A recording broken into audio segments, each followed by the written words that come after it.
بسم اللہ الرحمن الرحیم۔ السلام علیکم دوستو، آج کی نئی ویڈیو نئی اپڈیٹ کے ساتھ میں آپ کی خدمت میں حاضر ہوں۔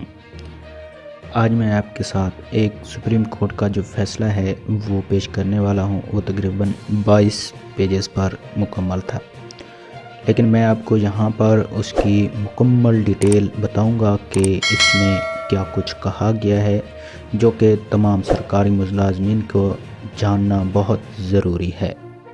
اسی کے بارے میں تفصیل دینے جا رہا ہوں، لیکن اس سے پہلے اگر آپ لوگ ہمارے چینل پر نئے ہیں تو ہمارے چینل کا حصہ بنیں، ہمارے چینل کو سبسکرائب کریں اور ساتھ میں بیل آئیکنز کو بھی ضرور پریس کریں تاکہ آپ کو مزید اس طرح کی ویڈیوز اور ملازمین کے متعلق اپڈیٹ جلد سے جلد اور سب سے پہلے آپ لوگوں تک پہنچتی رہیں۔ سپریم کورٹ نے فوجیوں کو زمین کی الاٹمنٹ غیر آئینی قرار دے دی۔ ججوں کو بھی زمین کی الاٹمنٹ غیر قانونی ہے۔ آئین و قانون ججوں اور افواج پاکستان کو سرکاری اراضی لینے کا حق نہیں دیتا۔ بحری یا فضائی افواج اور ان کے ماتحت کوئی بھی فورس رہائشی، زرعی یا کمرشل زمین لینے کا حق نہیں رکھتی۔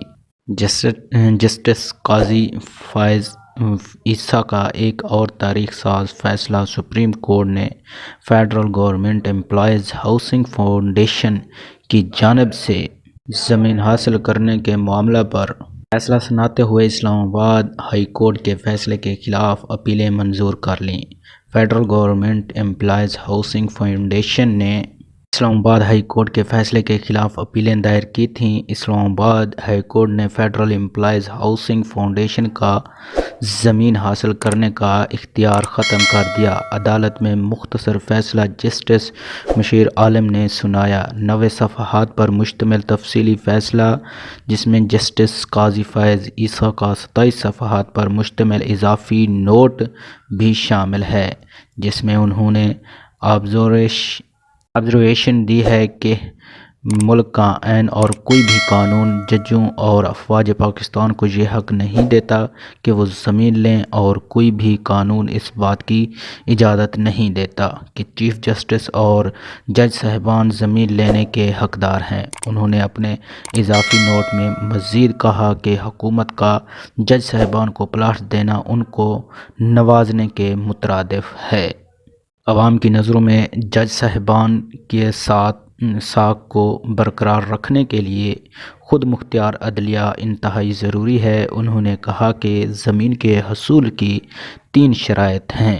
پہلی شرط زمین عوام مقصد کے لیے حاصل کرنا، دوسری شرط کے مطابق زمین کے حصول کا قانون ہونا چاہیے، اور تیسری شرط یہ کہ قانون میں زمین حاصل کرنے کے لیے معاوضہ دیا جانا چاہیے۔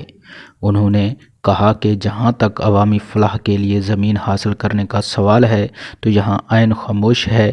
معیاری رہن سہن زندگی کی بنیادی ضروریات میں شامل ہے۔ یہ عوامل ثابت کرتے ہیں کہ عوامی مقصد کے لیے ہاؤسنگ اسکیم بنائی جا سکتی ہے۔ اگر زمین مالکان معاوضے سے مطمئن نہ ہوں تو وہ متعلقہ فارم سے رجوع کرنے کا حق رکھتے ہیں۔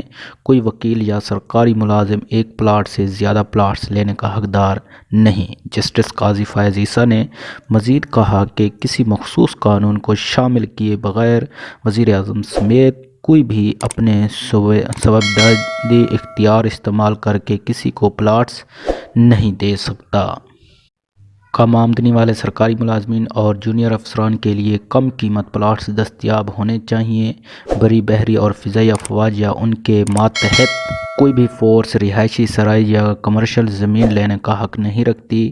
انہوں نے اپنے اضافی نوٹس میں جنرل گریسی اور ایوب خان کا واقعہ بھی تحریر کیا، اور اس میں لکھا کہ جب جنرل گریسی پاکستان افواج کو کمان کر رہے تھے تو ایوب خان نے پلاٹ لینے کی درخواست کی تھی۔ اس وقت کے آرمی چیف جنرل گریسی نے ایوب خان کو پلاٹ دینے سے انکار کر دیا تھا۔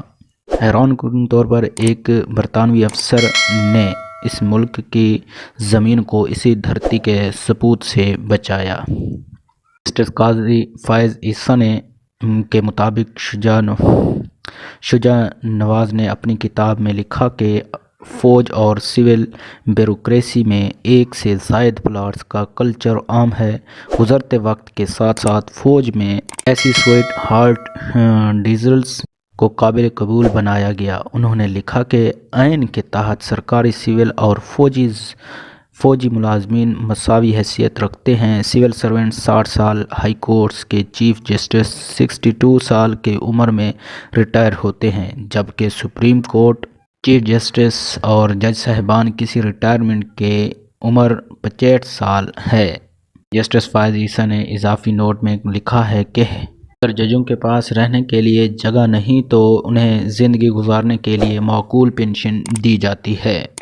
مالی سال 2020-21 کے لیے پنشنر کی مد میں 4 خرب 70 ارب روپے مختص کیے گئے ہیں۔ 1 خرب 11 ارب روپے سرکاری ملازمین کی پنشن کے لیے مختص کیے گئے ہیں، جبکہ 3 خرب 59 ارب روپے سے زائد کی رقم افواج پاکستان کے ریٹائرڈ افسران اور اہلکاروں کے لیے رکھی گئی ہے۔ اضافی نوٹس میں کہا گیا ہے کہ پنشن کی مد میں ادا ہونے والی رقم سویلین حکومت چلانے کے اخراجات کے تقریباً مساوی ہے۔ حکومت بیرون ممالک سے قرض لے کر خسارہ بڑھا رہی ہے۔ رواں مالی سال میں 29 خرب 46 ارب روپے سے زائد کی رقم قرض کی صورت میں ادا ہونی ہے۔ وہ بچے جو ابھی پیدا نہیں ہوئے ہیں، ان کے بچے بھی غربت کا شکار ہوں گے۔ پاکستان کا فوجی اور عدالتی نظام برطانوی طرز پر قائم ہے۔ اضافی نوٹ میں مزید کہا گیا کہ بیشتر پاکستانیوں کو بنیادی رہائش کی سہولت تک میسر نہیں ہے۔ قرآن میں لکھا ہوا ہے کہ غریبوں اور ناداروں کی مدد کی جائے۔ ملک میں زمین اشرافیہ میں تقسیم کرنا قرآن کے اصول کے نفی ہے۔ جسٹس قاضی فائز عیسی نے ہدایت جاری کی ہے کہ اس فیصلے کی کاپی اردو زبان میں بھی جاری کی جائے۔ انہوں نے اپنا اضافی نوٹ پیمرا کو بھی بھجوا کر ٹی وی چینل پر نشر کرنے کی بھی ہدایت کی ہے۔ یہ تھا ہمارے پاکستان کے جج کا جو مکمل 90 صفحات پر جو اس نے تحریر لکھی ہے، اس کے میں نے آپ کو مکمل ایک چیز بتائی ہے کہ وہ کیا چاہتے ہیں۔ اگر ہم اپنے اصول کو مد نظر رکھ کر دیکھیں، ہم اپنے سوچ کے مطابق اس کو سمجھیں تو اس نے بہت ہی زبردست نوٹس لیا ہے۔ اس میں انہوں نے سارا کچھ زبردست لکھا ہے اور ٹھیک ٹھاک انہوں نے کیا ہے کہ تمام ملازمین برابر ہوتے ہیں اور ان کو ان کا حق بھی برابر ملنا چاہیے۔ اضافی زمین الاٹس کرنا یہ اس کے لیے بہت سارا مسئلہ ہے۔ مزید اس طرح کی ویڈیوز کے لیے ہمارے چینل کا وزٹ کریں اور اپنی رائے سے کمنٹس میں آگاہ ضرور کیا کریں تاکہ آپ لوگ بھی ہمارے چینل سے مطمئن ہونے چاہیے۔ اللہ